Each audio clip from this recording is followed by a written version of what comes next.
He lost her on a rainy night, so quickly he never got the chance to hold her hand one last time. The house suddenly felt wide and cold, the laughter of their child falling silent. Every morning, he woke up in the vast emptiness of her absence. One day, seeing his wife's worn running shoes lying quietly in the corner of the closet, he put them on, stepped outside, and began a 1,000-kilometer run, not to get away from her, but to find himself again in the midst of his grief. He lost her on a cold, rainy night. The accident happened so fast he never got the chance to hold that warm hand one last time. The image of the twisted car, the wail of the ambulance tearing through the darkness, and the way her eyes gently closed, etched into his mind like a scar that would never fade. The house that once overflowed with laughter now felt hauntingly empty. The kitchen sat in silence. On the bed, only one side was sunken in. Her familiar perfume slowly faded from the air. He drifted through endless, colorless days, repeating meaningless gestures, making coffee but not drinking it, turning on the TV without watching, lying still as the sound of rain fell like a constant knocking from memory. The pain wasn't just losing her. It was losing a part of himself, the gentle part, the part that believed tomorrow would be better. Friends and family told him to be strong, but their words slid right past, as if his heart had been sealed shut. At night, he would sit staring at their wedding photo, his fingers unconsciously tracing the outline of her face. Then one night, while absent-mindedly opening the shoe cabinet, he saw a pair of white running shoes, now yellowed with age. The shoes she had worn on quiet early mornings, when they'd run side by side along the lakeside path. He remembered her laughing, saying, "Running is how you know you're still alive, still moving forward." In that moment, an idea slipped into his mind. He would run. Not just a few kilometers around the neighborhood, but a journey long enough to breathe through the pain, long enough to feel warmth return to his heart. And a number surfaced, 1,000 kilometers. He didn't know what would be waiting at the end. But he knew that if he stayed still, he'd remain trapped within the walls of memory. So the old shoes were laced up, his first footsteps echoed in the night, and the journey began, one that would change him forever. He started running from the small street in front of his house, the one where he and she used to take evening walks together. That first step felt as heavy as if he were carrying a boulder inside his chest. But as soon as he crossed the boundary of the familiar, he felt as though he were tearing away the layer of dust that had covered his soul for all those months. The 1,000-kilometer journey stretched across roads he had never set foot on before. By day, he ran under the harsh sun, sweat mixing with the salt of his tears. At night, he slept at gas stations, under someone's porch, or beneath a tree, listening to the hum of insects and the wind whistling past his ears. His feet bled, calves cramped, shoulders ached from the weight of his small backpack, but he never stopped. Along the way, he met strangers who carried a quiet warmth.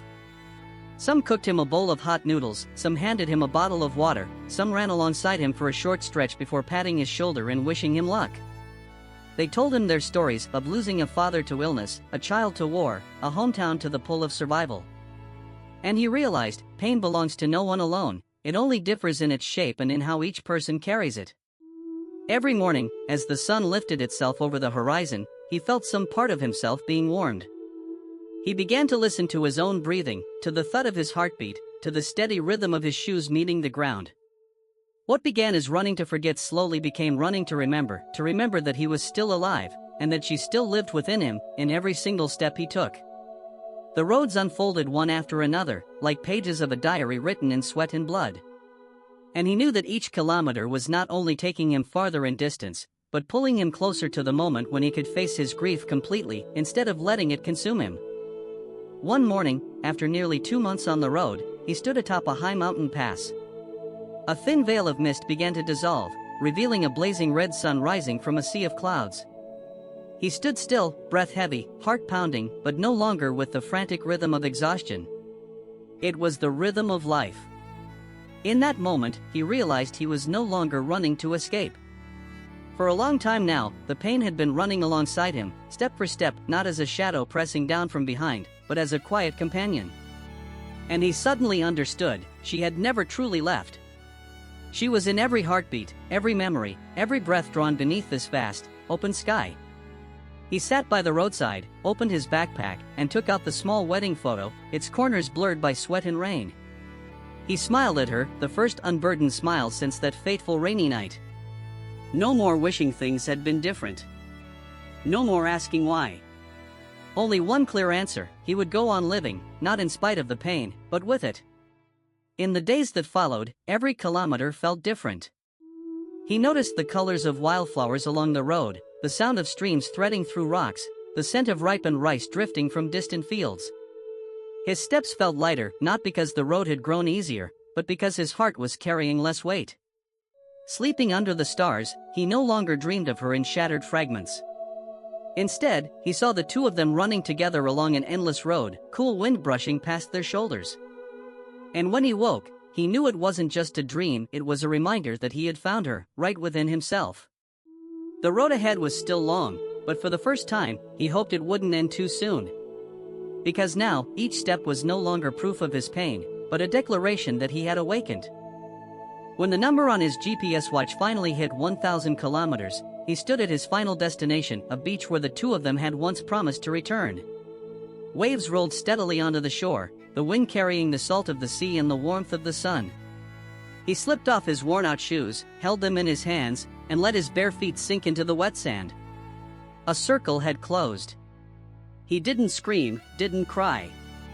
He simply closed his eyes and drew a deep breath, letting the entire journey wash over him, the roads where the wind whipped against his face, the stranger's hands offering him water, the early mornings waiting for the first light of dawn. All of it blended into a quiet energy, calm and steady, like the ocean that morning. After a few days there, he boarded a bus back home.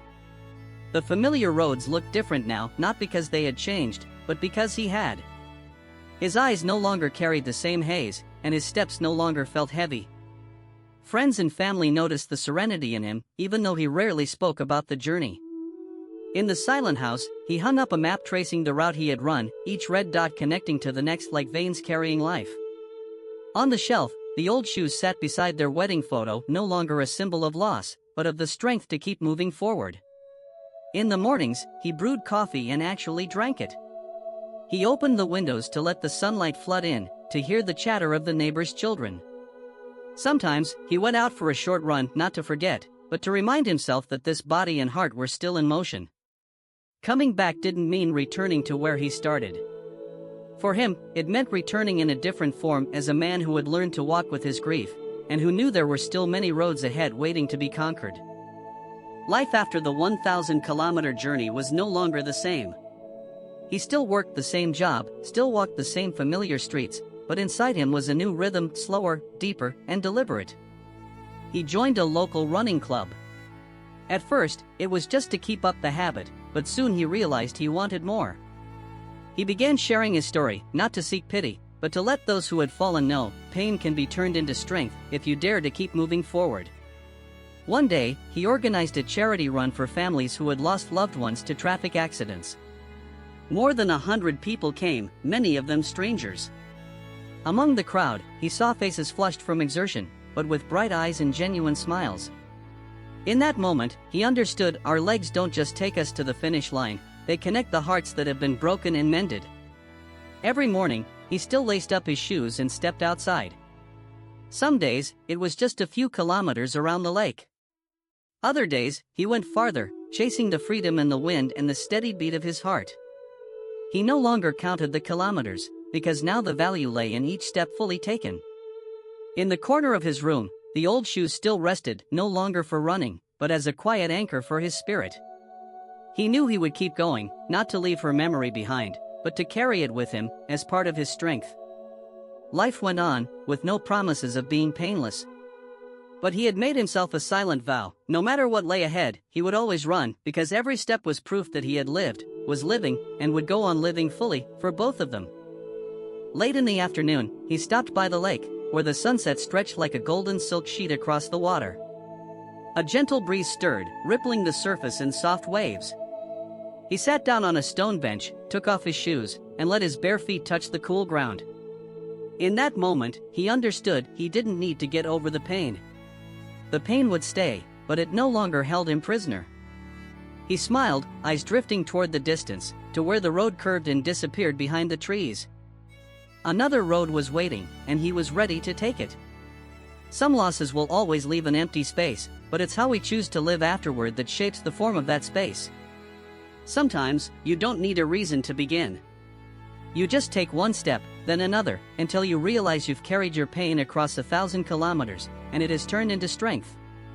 So if you've fallen, stand up. Not to forget, but to keep going fully, completely.